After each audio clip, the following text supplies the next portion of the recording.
This lesson is about estimating sums. There are two different ways that we're going to look at estimating. One way to estimate is to use compatible numbers. Have you ever heard of that before? Compatible numbers? Numbers that are compatible are numbers that work well together. Let's look at these sets of compatible numbers. 150 and 50 I can add quickly in my head. I know that 50 and 150 is going to be 200. So those are compatible numbers. How about 120 and 80? I know that 80 and 20 is 100, and then I have another 100 here in my 120, so that is going to give me 200. I can add those quickly in my head, so those are compatible numbers. Same with 1600 and 3400, or 1600 and 3400.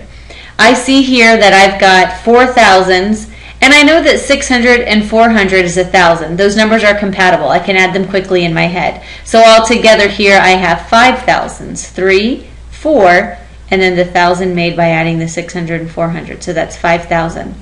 Those are compatible numbers. So let's look over here at these numbers that I'm going to add. 1,632 plus 489. I can't add that off the top of my head. So I'm going to change that and I'm going to use compatible numbers.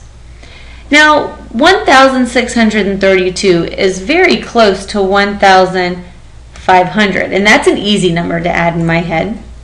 489 is very close to 500, and that goes very well with 1,500. So I can see now that I can quickly add these two numbers in my head. 1,500 plus 500 gives me 2,000.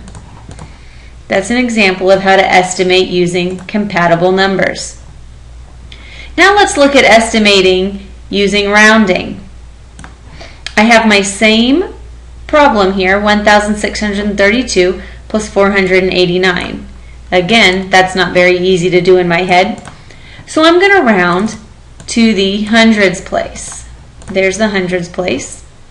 When I'm rounding to this place, I see that I have a 3, which means that I'm going to round this to 1,600.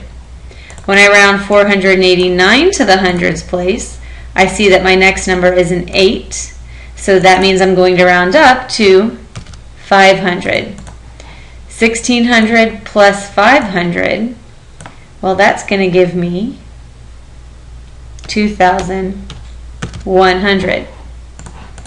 2,100 is pretty close to 2,000. So when I'm estimating, I can either use compatible numbers or I can round to a given place and to get an estimate of my sums. Now you're going to do some practice on your own using compatible numbers and rounding. If you have any questions, you can come back and watch this video for some help.